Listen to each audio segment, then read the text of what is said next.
Tá gostoso? Quando a Sara tá com o ovo já tá aberto, ó.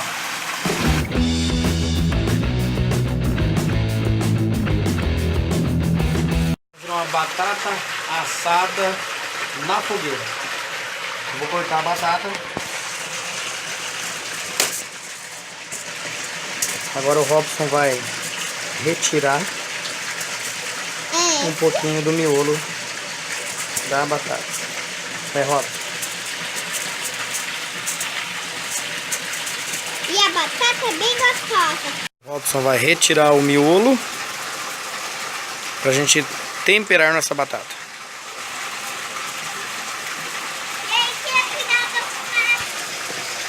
Ó, o Robson já tirou bastante.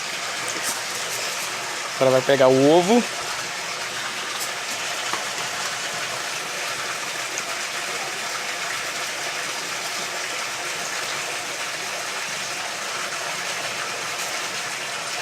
Agora ele vai tampar a batata. Vai embrulhar a batata. E vai colocar no fogo pra fazer churrasco. Não, pra fazer batata assada, né? Churrasco. Mas também pode falar, mas vai fazer o churrasco com a batata. Isso, agora a gente vai colocar na fogueira pra gente assar a batata. Agora vamos colocar pra assar as batatas. Cuidado aqui no cantinho. Aí, Sara. Pronto.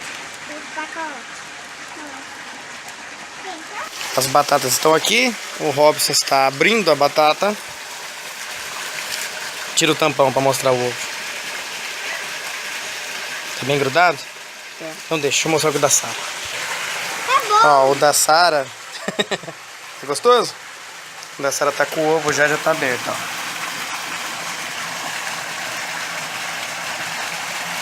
Pode segurar assim pelo papelzinho assim, ó. Tá bom? Tá bom. Tá gostoso? Olha aqui. Tá gostoso?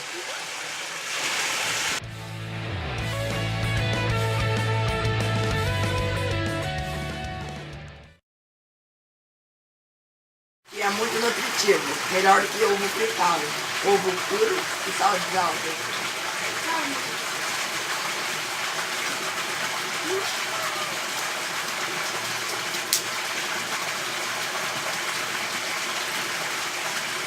Ai, meu Deus. Eu tô gostando. Quer um também, Sara? Não. E é isso daí. É nóis.